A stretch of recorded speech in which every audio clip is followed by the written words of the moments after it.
Hello everyone, thank you for watching the channel. Today we're going to talk about this beautiful plant. This one is called polka dot plant. I have bought this lady about a year ago in the convenience store, and I think I paid about $2 for it.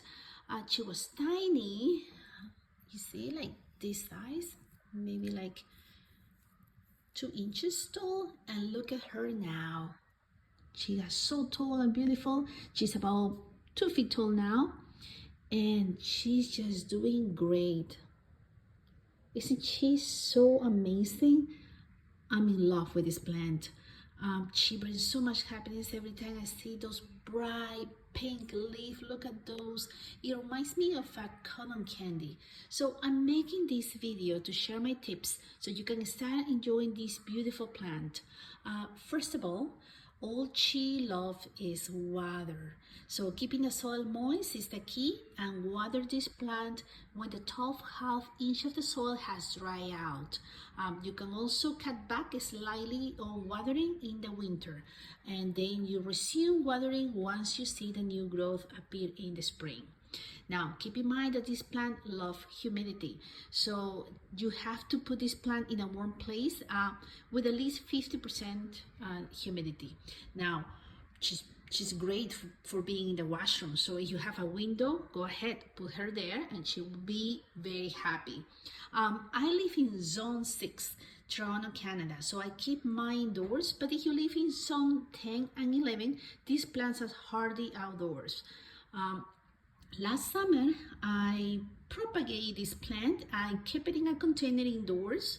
In the spring, I moved the container outdoors just after frost has passed and brought them back indoors well before the first frost.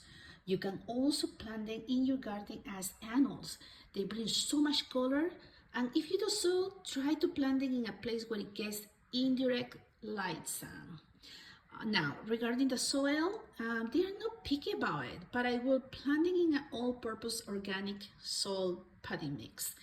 If you keep the plants indoors, you have to place it in the bright indirect light from east or south, facing the window. Remember, the amount of light will determine the type of irrigation. So, if you want to keep the pink going in this plant, then give the proper light. Sometimes you will have to manually rotate this plant so all the leaves get the same amount of lighting.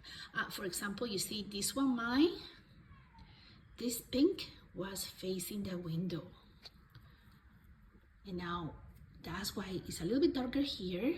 So I'm gonna rotate this beautiful plant, and she will get all this pink. Oh wow, look at this.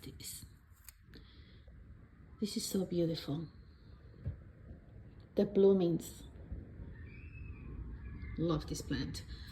Now, the nature of this plant is to be leggy. You see all this? So I have a support. In this case, I have a stick. It makes such a big difference. She will need support to start growing. So this is the maximum height. It's 2 feet tall. Then she will get about for the width about the same, 2 feet. Now, if you want to have like a busher plant, you can cut a third part down, and you can propagate some of those stems.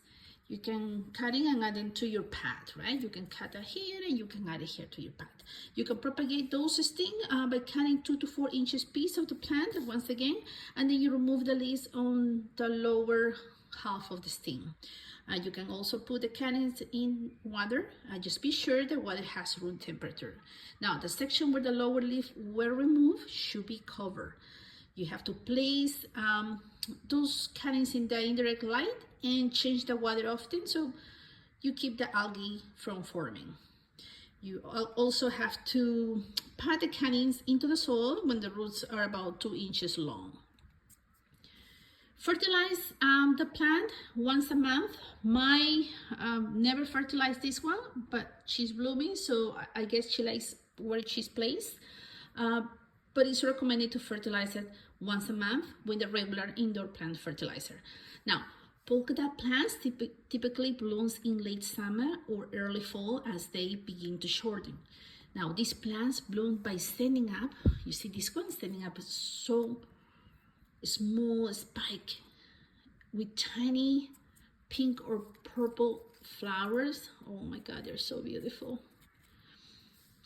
Those, they are no aromatic, meaning they don't have any smell, but just giving the exotic look, which I like. When I go to the stores, I see this plant this size, like this, but I never see it that tall like this and blooming. So when this plant started blooming, it was just a surprise because I never see this plant blooming at the stores. So my overall opinion about this plant is that it's an easygoing plant, easy to take care. I heard many saying that this plant are needy or require extra attention. Honestly, this is one of the easiest plant I ever had. All she needs, I guess, is just love. Well, we all do, right? So this is all for today, and I really hope you enjoyed this video. If you did, so please give it a like and subscribe. If you have any questions, please comment below, and I'll see you next time. Thank you so much for watching this video. Bye.